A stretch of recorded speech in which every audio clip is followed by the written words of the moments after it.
Welcome back to Silicon Valley Insider. Keith Koo at Global Technology Symposium 2019. And I'm joined with Bryan Talebi, who is of Ahura. Welcome, Bryan. Thank you very much. I'm glad to be here. So what does bring you to Global Technology Symposium this year? So two of my advisors are speaking on stage, and they told me that I should come. And so I looked into it. Fantastic lineup, amazing conversations. I especially like that the panel on the foundation is living in Greta's world, especially since that's having a pretty major impact on how we look at the intersection between impact investing and values-based investing. Yeah, that's awesome. And I don't miss my 3 o'clock panel on capital flows. Absolutely, I'll be there. So tell me a little bit about your company. Tell me about Ahura. Well, we invented a technology that enables people to learn 3 to 5 times faster than traditional education. So we've pointed this technology at the 49 million Americans and 800 million people globally who are about to lose their jobs to technological unemployment. They're being replaced by artificial intelligence and automation. Look, this is a cohort of people that didn't go to college, barely made it through high school, and haven't been upskilled in 2 decades. And so what we do is we collect over 10,000 biometric data points every second off every user.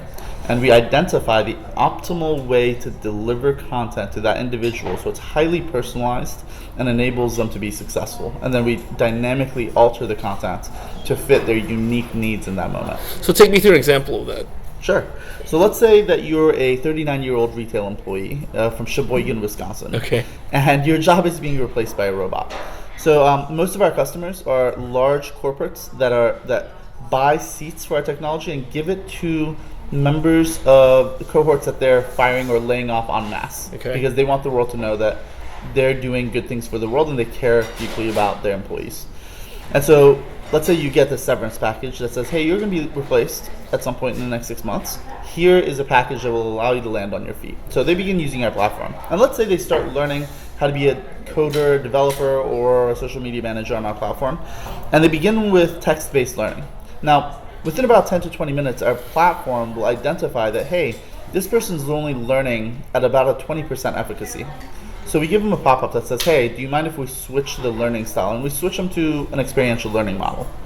Let's say they do that for a while and we realize, hey, we increased their efficacy to about 40%. They're learning much more effectively, they're retaining the information better, but we can still do better. So we give them another pop-up, get their consent, switch to, let's say, a video-based format that gets up to an 80% efficacy. Now, it turns out that when you're learning from teachers on video and other things, that the tone of voice, the accents, the speed at which they speak, the specific stories they tell, their ethnic background, their gender, all have an impact on your ability to learn.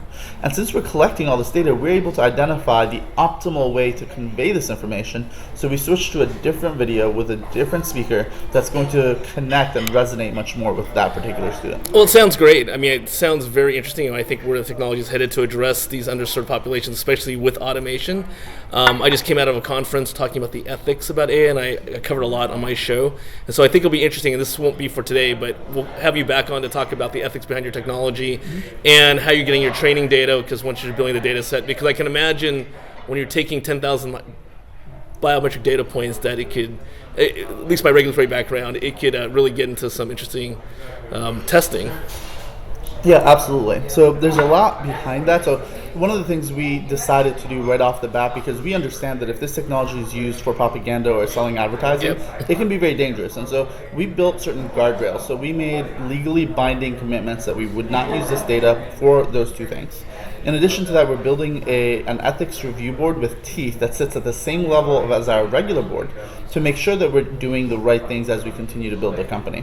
Now, with respect to the training data, one of the things we also decided to do, as you're aware, within artificial intelligence, there's a massive issue with underlying data sets being biased. Absolutely. Which causes biased AI.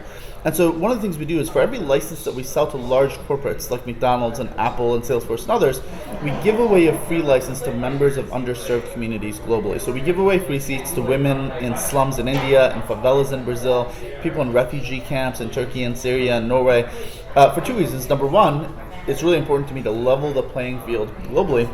Number two, that also enables us to have an underlying data set that's more reflective of the human race in general, so that we can make sure that the AI doesn't get biased to only helps certain demographic segments. And that's smart, because I know that the legal issues are starting to come up. I mean, this is new uncharted ground in say, legal regulatory.